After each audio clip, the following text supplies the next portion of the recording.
Hello भाई, स्वागत है आपका कोड एक्सट्रीम में। तो आज हम करने जा रहे हैं आज का LeetCode POTD 3304। Find the kth character in string game 1। Easy problem है। Alice and Bob are playing a game. Initially Alice is a string word equal to A. तो इस क्वेश्चन का जो ये डिस्क्रिप्शन है ना, इसको मैं और अच्छे से क्लियर करूँगा अभी। You are given a positive integer K. Now Bob will ask, देखो सबसे पहले तो ये बोला है कि Alice has a starting string word equal to A, बहुत ज़रूरी चीज़ है। दूसरी चीज़ कि हमारे पास एक पॉजिटिव इंटीजर है के। उसके बाद बोला कि Bob will ask Alice to perform the following operation forever. Generate a new string by changing each character in word next to its next character in the English alphabet and append it to the original word. For example, इसमें क्या बोला है कि अगर operation हम सी के ऊपर कर रहे हैं तो जनरेट करेगा डी को। तो सी जो डी होगा ना जनरेट करने के बाद, उसको हम सी में ऐड कर देंगे।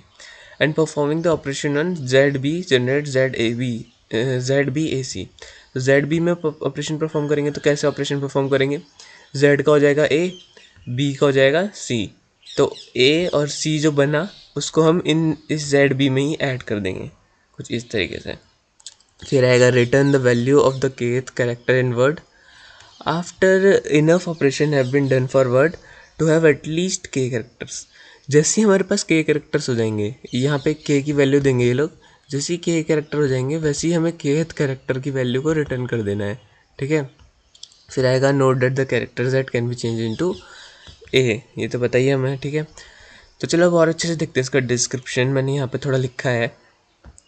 इनिशियल सेटअप क्या है हमारा? इनिशियल सेटअप है कि एलिस स्टार्ट करेगा हमेशा string word equal to A से। फिर है कि operation Bob ask Alice to perform operation repeatedly for each character in the word change it to its next character in the English alphabet append this new string to the original word. अब देखो इससे बोला क्या है ना, ये देखो हमें हमेशा, यहाँ पे बना देता हूँ, हमें हमेशा एक str देंगे, उसको हमें ए से शुरू करना है। किससे? ए से शुरू करना है। अब बॉब क्या बोलता है एलिस को कि हर एक कैरेक्टर के लिए करंट वर्ड में change it to its next character in the alphabet. तो इसको हमें इसके नेक्स्ट कैरेक्टर में करना पड़ेगा, और कब तक करना पड़ेगा ये भी ज़रूरी है जानना। तो ये भी मैं लिख देता हूँ। हमें एक के की वैल्यू गिवन होगी इसमें। तो जैसे मान लो के की वैल्यू है 5 इस केस के लिए, ठीक है। पहले मैं क्या करता हूँ, इसको थोड़ा सा खिसका देता हूँ इधर को। अब थोड़ी जगह बन गई है। तो देखो कैरेक्टर ए दिया है हमको, तो हमको क्या करना है, ए को क्या करना है, बी में सेट करना है, ठीक है। के को क्या, ए को क्या करना है, बी में सेट करना है। तो अगर हम ए को, अगर मैं इधर टेम्प लिखूँ टेम्प्रेरी, तो ए को बी में सेट करेंगे तो क्या होगा, बी हो जाएगा ना यहाँ पे, ऐसे करके यहाँ पे हो जाएगा बी। अब इस बी को हमें इसमें ऐड कर देना है। तो इस बी को हम ऐड करेंगे तो ए बी हो जाएगा। फिर हमें इसको वापस खाली कर देना है, ठीक है। फिर अब हमें क्या करना है, दूसरी बार इसमें देखना है कि क्या के कैरेक्टर्स हो गए हैं। नहीं, के कैरेक्टर्स तो हो गए ही नहीं। तो अब क्या करें, तो फिर से इसमें वही ऑपरेशन को अप्लाई करना है कि change it to its next character in the English alphabet. तो इन दोनों में इटरेट करेंगे। फिर क्या करेंगे, ए को चेंज कर देंगे बी में, बी को चेंज कर देंगे सी में, सिंपल, ठीक है। अब इस बी सी को हमने जो बनाया है इसको इसमें ऐड भी करना पड़ेगा। तो इसमें ऐड करेंगे तो ऐस हो जाएगा, और उसके बाद फिर से क्या करेंगे, इसको खाली कर देंगे, ठीक है। अब क्या के कैरेक्टर्स हो चुके हैं, हमें तो के कैरेक्टर रिटर्न करना है ना, पर नहीं हुए, अभी 4 ही हुए हैं, ठीक है। पर एक और बात नोटिस करने वाली है इसमें, पता है क्या? देखो मैं दिखाता हूँ। जैसे हमारे पास के इक्वल टू 5 दिया था ना, तो इनकी जो लास्ट स्ट्रिंग बनी, जो अभी हम भी बनाएंगे यहाँ पे, वो बनी है A B B C B C C D. तो इसमें देखो फिफ्थ कैरेक्टर कौन सा है? फिफ्थ कैरेक्टर है 1 2 3 4 5। तो ये वाला जो बी है ना, ये फिफ्थ कैरेक्टर है, ये वाला बी। अब इस बी में क्या सीन है कि ये इंडेक्सिंग के हिसाब से तो 4th नंबर पे है, 0 1 2 3 4। तो इससे हमें पता लगा कि हमें K-1 वाला कैरेक्टर वो करना है, क्या बोलते हैं उसे, रिटर्न करना है, क्योंकि इंडेक्सिंग के हिसाब से अगर हम चले तो देखो अभी इसमें के कैरेक्टर्स हुए नहीं थे, तो फिर से हमें सेम ऑपरेशन अप्लाई करना होगा। तो क्या हो जाएगा, ए का हो जाएगा बी, बी का हो जाएगा सी सी, और सी का हो जाएगा डी। अब इस बी सी सी डी को हमें इसमें अपेंड कर देना है। तो बी सी सी डी, ठीक है, ये हमने इसको इसमें अप्रेंड कर दिया है। तो अब देखो आगे क्या करेंगे, इसको तो एम्प्टी कर देंगे। अब देखो इसमें के कैरेक्टर्स हो चुके हैं, अब अगर हम इसमें गिने तो ए बी ओ सॉरी 1 2 3 4 5 6 7 8, तो के या फिर के से ज़्यादा हो चुके हैं, तो हम इसमें के कैरेक्टर रिटर्न कर सकते हैं, जो कि हमारा 4th होगा इंडेक्सिंग के हिसाब से, 0 1 2 3 4। तो ये हमारा बी है और इसी को हम क्या कर देंगे, रिटर्न कर देंगे। ठीक है, तो कुछ इस तरीके से हमारा क्वेश्चन है। अब यहाँ पे अगर z होता तो हम z की जगह a कर देते, ये बात तो हमें पता ही है। ठीक है, तो बस यही हमारा क्वेश्चन है। अब चलो इसको करके भी देखते हैं कैसे होगा ये, इसका कोड लिख कर देखते हैं। तो चलो अब यहाँ पे देखते हैं कि हम इसे कैसे करना है। ठीक है, सबसे पहले हम क्या ले लेते हैं, हम अपनी स्ट्रिंग को इनिशियलाइज़ कर देते हैं a के साथ, क्योंकि हमें दिया गया है कि हमें a के साथ इसको इनिशियलाइज़ करना है। कहाँ पे दिया गया है, यहाँ क्वेश्चन में दिया गया है। ठीक है, तो देखो यहीं पे तो दिया है L starting word equal to A. अब हमें एक टेम्परेरी स्ट्रिंग बना लेते हैं जिसमें हम अपनी टेम्परेरी वैल्यूज़ को स्टोर करेंगे। ठीक है, तो ये भी हमने कर लिया। अब हम सीधे वाइल लूप लगा देते हैं। देखो वाइल लूप क्यों लगा रहे हैं, क्योंकि हमें ये ऑपरेशन कब तक अप्लाई करना है, जब तक हमारी जो स्ट्रिंग का साइज़ है, जो हमारी ये वाली स्ट्रिंग का साइज़ है, ये के ना हो जाए। तो देखो यहाँ पे मैं लिख देता हूँ, वाइल मेरा str.size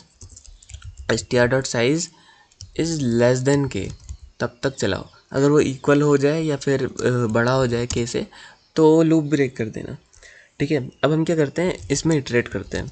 simple int I equal to 0, I should be less than जो मेरा str.size है ना।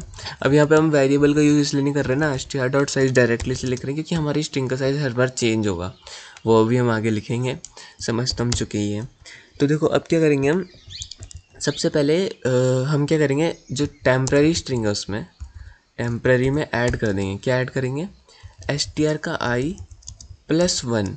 समझ रहे हो ऐसा क्यों किया मैंने, समझ रहे हो, क्योंकि जब हम अपनी str में इटरेट कर रहे हैं, तो मान लो शुरुआत में तो हमारा एक ही कैरेक्टर है, तो जब हम टेम्प में प्लस करने जा रहे हैं ना, तो ये तो तुम्हें पता ही होगा ना, इससे अपेंड होता है प्लस ऑपरेटर से, पुश बैक भी कर सकते हो तुम लोग। तो str का i क्या है, a, str का i +1 क्या होगा, b होगा। बट यहाँ पे हमें एक स्मॉल चेंज करना होगा, यहाँ पे स्मॉल चेंज करना होगा कि हमें यहाँ पे कैर डालना होगा। कैर नहीं डालेंगे तो क्या होगा कि ये नंबर को स्टोर कर लेगा, str की i की स्काई वैल्यू लेगा, उसमें +1 को स्टोर कर देगा, जो कि गलत हो जाएगा क्योंकि ये एक स्ट्रिंग टाइप का है। ठीक है, तो ये तो हमने कर दिया, पर एक और चीज़ यहाँ पे कर देते हैं, ऐसा भी तो हो सकता है हमारा z हो, तो z के लिए +1 में क्या होगा, ऐसा भी तो करना पड़ेगा।